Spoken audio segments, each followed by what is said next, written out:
Hi friends, అందరికీ నమస్కారం అండి. ఉపాధి హామీ పథకం డబ్బులు అనేది చెక్ చేసుకోవడం మీరే ఇలా చెక్ చేసుకోవచ్చు అనమాట. ఈజీగా స్టెప్ బై స్టెప్ అనేది చెప్తానండి. స్కిప్ చేయకుండా చివరి వరకు చూడండి, అర్థమవుతుందండి. ఇంకెవరైనా సబ్స్క్రైబ్ చేయకుండా చూస్తున్నట్లయితే కొత్తగా ఛానల్ వస్తే తప్పకుండా సబ్స్క్రైబ్ చేసుకొని bell button all notification activate చేసుకోండి. ఇలాంటి ఇన్ఫర్మేషన్ మీ దగ్గరకు వస్తుందన్నమాట.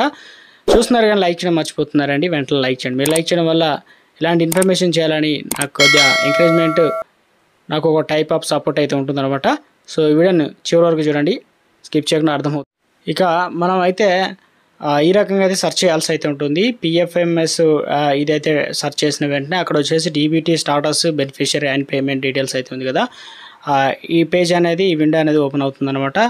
కొద్దిగా స్క్రోల్ డౌన్ చేసిన తర్వాత ఫస్ట్ అయితే డెస్క్టాప్ మోడ్లో అయితే పెట్టుకోండి. మీరు క్రోమ్ బ్రౌజర్లో కనుక ఉపయోగిస్తున్నట్లయితే మొబైల్లో. ఇక అదేవిధంగా సిస్టంలో కూడా సేమ్ యాజ్ టీజ్గా నేను డైరెక్ట్ కింద డిస్క్రిప్షన్ లింక్ ఇవ్వడం జరుగుతుంది. ఇక్కడ మనకు ముందుగా ఇక్కడ కేటగిరీ సెలెక్ట్ చేయాలని జరిగిందనమాట. కేటగిరీ అనేది ఇప్పుడు నేను ఏదైతే కరువు పనికి సంబంధించి, అనగా ఉపాధి హామీ పథకానికి సంబంధించిన డీటెయిల్స్ ఎంత డబ్బులు పడ్డాయి ఏందని చెప్పేసి తెలుసుకోవాలనుకుంటున్నాను కాబట్టి ఇక్కడ ఎన్ఆర్ఈజీఏ అనేది సెలెక్ట్ చేసుకోండి.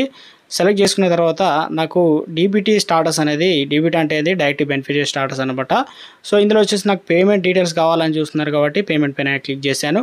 సో ఇక ఇందులో వచ్చేసి అంటే ఇక్కడ క్లియర్గా చెప్తున్నారు ఏంటంటే జాబ్ కార్డ్ నెంబర్ అనేది ఎంటర్ చేయాల్సి ఉంటుందన్నమాట. ఈ బాక్స్లో ఎంటర్ చేసిన తర్వాత ఇక్కడ మనకు క్యాప్చా కోడ్ ఎంటర్ చేయమంటుంది అనమాట. సేమ్ ఇక్కడ ఎలా ఉందో అలా అయితే, స్మాల్ ఉంటే స్మాల్, బిగ్ ఉంటే బిగ్, ఇలా అయితే ఎంటర్ చేయాల్సి అయితే ఉంటుందన్నమాట. నేను జాబ్ కార్డు ఎంటర్ చేసిన తర్వాత క్యాప్చా కోడ్ ఎంటర్ చేసిన తర్వాత ఇక్కడ వచ్చేసి సెర్చ్ పైన ట్యాప్ చేస్తే నెక్స్ట్ మనకు డీటెయిల్స్ అనేది చూపిస్తుంది అనమాట. సో ఇక్కడ మనకు జాబ్ కార్డ్ నెంబర్ అయితే ఎంటర్ చేయడం జరిగింది. తర్వాత వచ్చేసి క్యాప్చా కోడ్ ఎంటర్ చేస్తున్నానండి. నెక్స్ట్ ఇక్కడ మనకు ఏ రకంగా టీఎస్ అయితే టీఎస్, ఏపీ అయితే ఏపీ వారు. సో ఈ రకంగా అయితే మధ్యలో డాష్ లాగా ఉంది కదా, డాష్ స్లాష్ అవన్నీ కూడా ఎలా ఉందైతే అలా ఆ విధంగా మొత్తం నెంబర్లు అన్నీ కలిపి అయితే చేయవద్దు అనమాట. సో ఇక్కడ మనకు సెర్చ్ బార్ ఉంటుంది. సెర్చ్ పైన క్లిక్ చేసిన వెంటనే మనకు డీటెయిల్స్ అనేది షో ఇస్తుంది అనమాట. నేను సెర్చ్ చేశాను. సెర్చ్ చేసిన వెంటనే నాకు ఇక్కడ డీటెయిల్స్ అయితే రావడం జరిగింది అనమాట.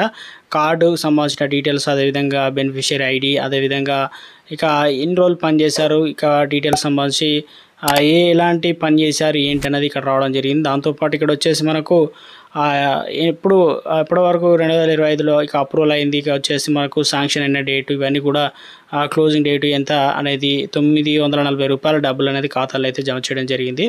సో ఇక బ్యాంక్ డీటెయిల్స్ కూడా ఇవ్వడం జరుగుతుంది అనమాట. ఇక్కడ వచ్చేసి ఏ బ్యాంకు ట్రాన్స్ఫర్ అయింది, ఏ డేట్న రిలీజ్ కావడం జరిగింది, అవన్నీ కూడా మనం ఇలా చెక్ చేసుకోవచ్చు అనమాట ఈజీగా.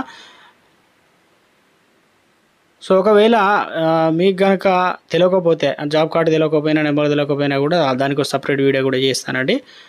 ఇక ప్రస్తుతానికైతే మన డీటెయిల్స్ ద్వారా అయితే మనకు ఎంతమంది పని చేశారు ఏంటి అనేది, ఎంత డబ్బులు వచ్చాయి మనకు అని చెప్పేసి కూడా కొంతమంది బ్యాంక్ అకౌంట్లో, కొంతమంది పోస్ట్ ఆఫీస్లో కూడా జమ అవుతుంది.